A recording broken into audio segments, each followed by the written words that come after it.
ইতিহাস গড়ল ধূমকেতু, ইতিহাস গড়ল 4 দিনের শেষে। যা বক্স অফিস করেছে রেকর্ড, ওই ভাঙা সম্ভব না।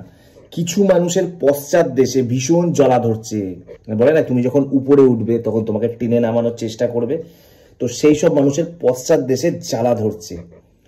কত টাকার বিজনেস করেছে আজকে 4 দিন পর তোমরা জানো? রেকর্ড দেখে নাও, 10 কোটি। আমার সপ্তাহে হলে আমি এই প্রেডিকশনই করেছিলাম, প্রথম দিন 2 কোটি, দ্বিতীয় দিন 3 কোটি, 5 কোটি, বাকি দিনগুলো যেগুলো যেগুলো হয়েছে। আজকে 3 কোটি টাকার বিজনেস করেছে আগে। তোমরা ভাবো, টলিউডের 4 দিনে দেবের সিনেমা ধূমকেতু 10 কোটি টাকার বিজনেস করে। আজকে ভিডিওটা স্কিপ করো না, অনেককে আজকে কিছু জবাব দেওয়ার আছে আমার, তো এই জন্য আজকে আমার ভিডিওটা। আর দেব ফ্যান যদি হয়ে থাকো মনের দিক থেকে, অবশ্যই ভিডিওটা শেয়ার করবে তোমার বন্ধুদের কাছে। 4 দিনের শেষে 10 কোটির বিজনেস।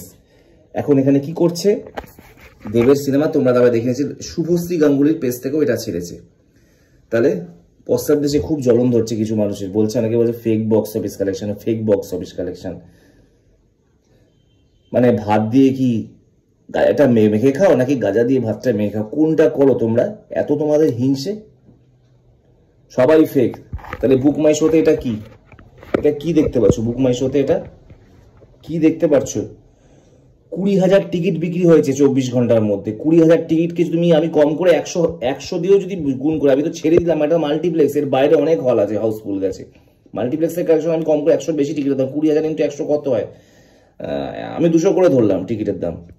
200 ইন্টু 20,000 কত হয়? 210কে 2,000, 200, 100, 20,000, 200 হাজারে 2 লাখ, 20 লাখ টাকার কালেকশন। তো এখান থেকে কলকাতা থেকে এসছে 20 লাখ টাকার কালেকশন, 20 লাখের বেশি। আমি 200 অ্যাভারেজ দিলাম, 25 থেকে 30 লাখ টাকার কালেকশন শুধু কলকাতার মাল্টিপ্লেক্স থেকে এসছে বুক মাই শো এর।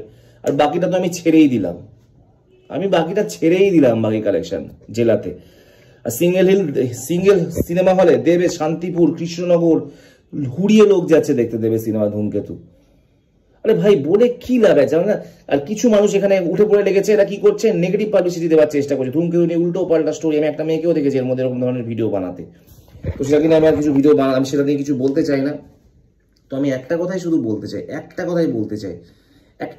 আমি একটা মানুষ ধরো সিনেমা, সে হলো পরীক্ষায় ফার্স্ট হচ্ছে, আমি লাস্ট হচ্ছি, আমি তখন কি করব? বলবো যে টুকলি করে ফার্স্ট হয়েছে, অমুক করে ফার্স্ট হয়েছে, বলবো? এটা বলে কি হবে? আমি নিজেকে ছোট করবো। আমি কখন তাকে জবাব দেবো? তার থেকে নাম্বার বেশি পেয়ে তাকে সেকেন্ডে মানবো, আমি ফার্স্ট হবো, এইটা হবে আমার জবাব। আমি তার সমালোচনা করে, তাকে গালাগালি দিয়ে, তাকে নিয়ে কেউ ভিডিও বানায় তাকে গালাগালি দিতে, আমার নিজের চরিত্রের প্রমাণ দিচ্ছি, আমার নিজের বংশ পরিচয় দিচ্ছি। আমি তো কোনো হিরোকে ছোট করছি না, আমি সব হিরোর, আমি ভালো সিনেমার ফ্যান।